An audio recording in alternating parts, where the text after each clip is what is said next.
Good day, mate, and today I'm going to discuss a game I just played against an American called Satishanu. Well, it is a very common American name, of course, and in this game I was playing as white, and Satishanu was playing as the dark square or the black one. And let's just have a look from my perspective, or from his perspective, on how he can lose the game even though he's got the advantage. Well, basically in this game I would like to show you the graphic here that Satishanu used to have a very good advantage until he made a blunder, and from then on it's getting worse for him. But the lesson that I sort of can pick up from this game is actually to be able to execute and punish your opponent when your opponent is actually having a very disadvantage. Well, in this case, Satishanu was a very good sport, and unfortunately he couldn't actually punish me quite well. Well, in fact, I managed to punish him because he couldn't punish me first. Which brings us to the topic of tempo in chess. So let's just have a look at this game. I was white, so I open up with f4, of course, the bird opening, and then e6, which is a fantastic move because Satishanu can put the queen here to make a brilliant check, which I don't want to happen. Knight goes to f3, which is protecting this h4 square to be able to be occupied by the queen of the black or dark square bishop, dark square queen. b6 and then e3, of course, trying to protect the f4 weak pawn, and of course trying to build up by freeing up the light square bishop of white. Bishop goes to b7, which is a fantastic idea of fianchettoing the bishop. And of course, bishop goes to e2, trying to prepare for castle for white. Knight goes to f6, castling kingside, and knight goes to e4. Now, I would like to sort of comment on this unusual, I suppose, castling very early in the fifth move. It's very unusual for me to castle, very early, but because I already commit myself by moving the bishop here, I don't really have any chance to actually move the bishop again. So because it's actually a very weak move, I suppose, because it's losing in tempo. So I just castle straight away, which is actually, there is an advantage and disadvantage of this, because if you castle first, then what your opponent needs to do is just to direct his or her effort to my king side, which is this one. So it is easily targeted, but at the same time, your king safety is quite guaranteed in a sense. But give it or take, you have a look at this game. My king is actually pretty jeopardized, especially because Satishanu was a very good sport. He managed to do this castling in the first hand, and it is directed to the weak pawn in front of the king, which is g2, and let's just have a look how he actually, or she actually, exploited it. Knight goes to e4 there, which is a fantastic move, I suppose, because it's trying to occupy lots of square there, and it's quite a good outpost in my opinion for the knight in the early stage. c4 was moved by me just to try to build up the castling, the fianchetto of the bishop for this main dark square diagonal. Knight goes to c6 there, probably just trying to develop the piece there. b3, trying to fianchetto, and then of course this brilliant move, queen goes to f6, which serves a very good purpose because it is attacking the rook at a1 there. And what can I do to defend it? I cannot move my knight to c3, because if this happened, then probably simply my opponent will just take this one, and then after I take it using my pawn, the queen will take, and I'm down by a piece because I have to move my rook. And from here it's actually just a bloody mess in my opinion. So I don't want this to happen. And because I don't want this to happen, of course, I need to, it is actually a forcing move because I have to move this d4 move according to the engine. It's actually good because it's an advantage, but I don't really like this open position somehow. But yeah, I did it, and it could be sort of, pushing forward and progressing towards the middle of the chessboard, like a book accuracy or a textbook game. But let's just see how it goes. I mean, bishop b4 there, which is of course trying to gain control of this 2 square, because the knight's and then of course the bishop is actually trying to attack those squares as well. It's quite strong, but at the moment black cannot penetrate through. Bishop b2 there. Of course the idea is actually trying to push this pawn forward from here to here, and then there will be a discovered attack to the queen, castling kingside. And from here you can see that a different castle, which is white is castling kingside and then black is castling queenside.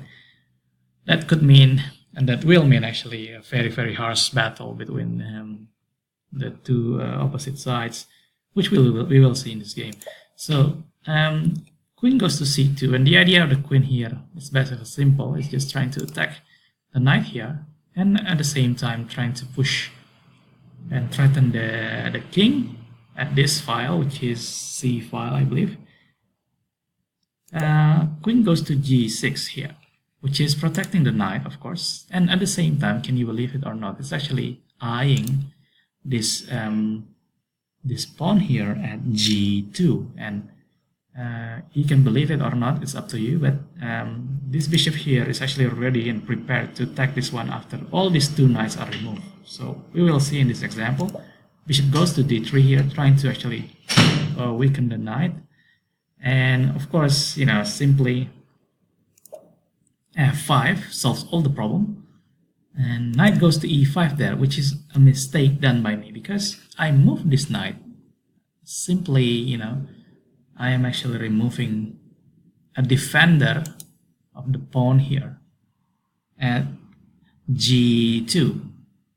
Simply, what black needs to do is actually just try to remove these 2 knights to be able to attack this pawn here, even though it's actually being protected by the queen at the moment, but it's actually not quite strong, as you will see in the example later on.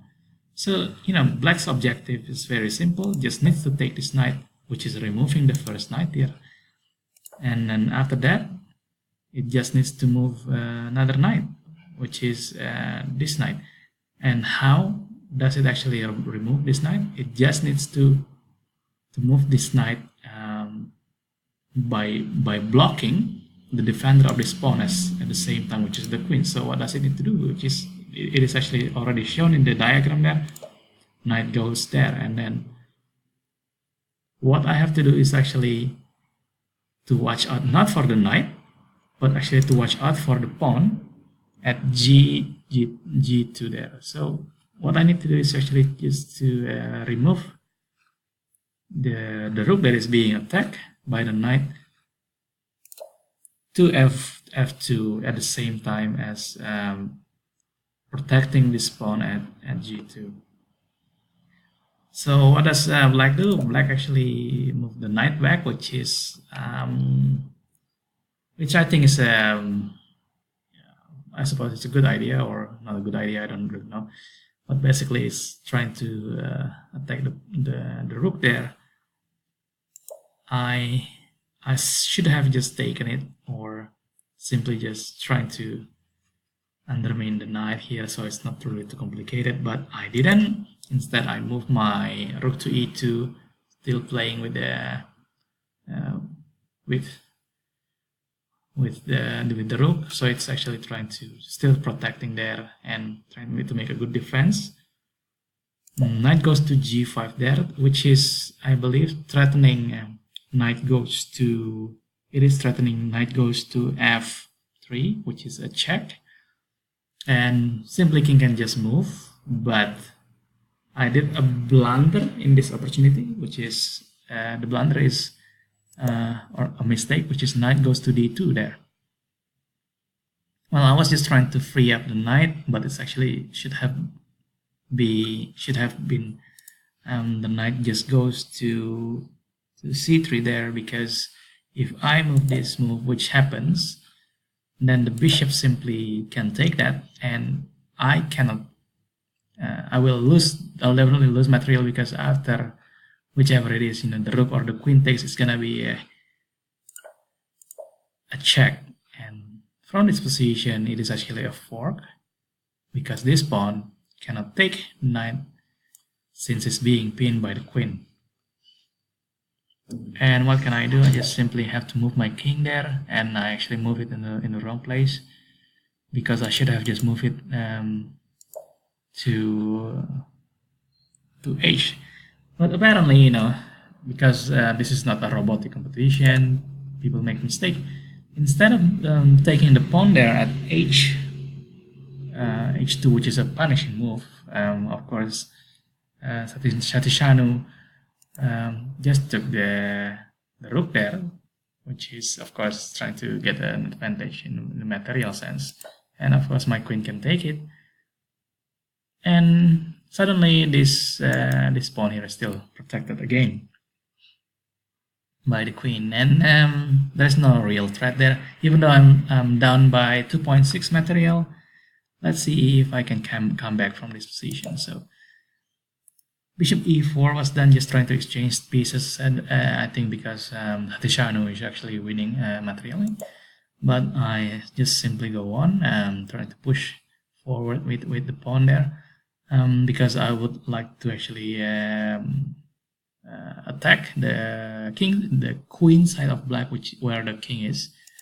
The bishop is taking that, and of course I don't want to take the bishop here, because if I take the bishop, then this pawn will be taking the bishop there, and suddenly there will be an open f file, which will of course be dangerous for my king. I don't want my king to be exposed, so I will just keep it simple. I don't want to take that bishop there.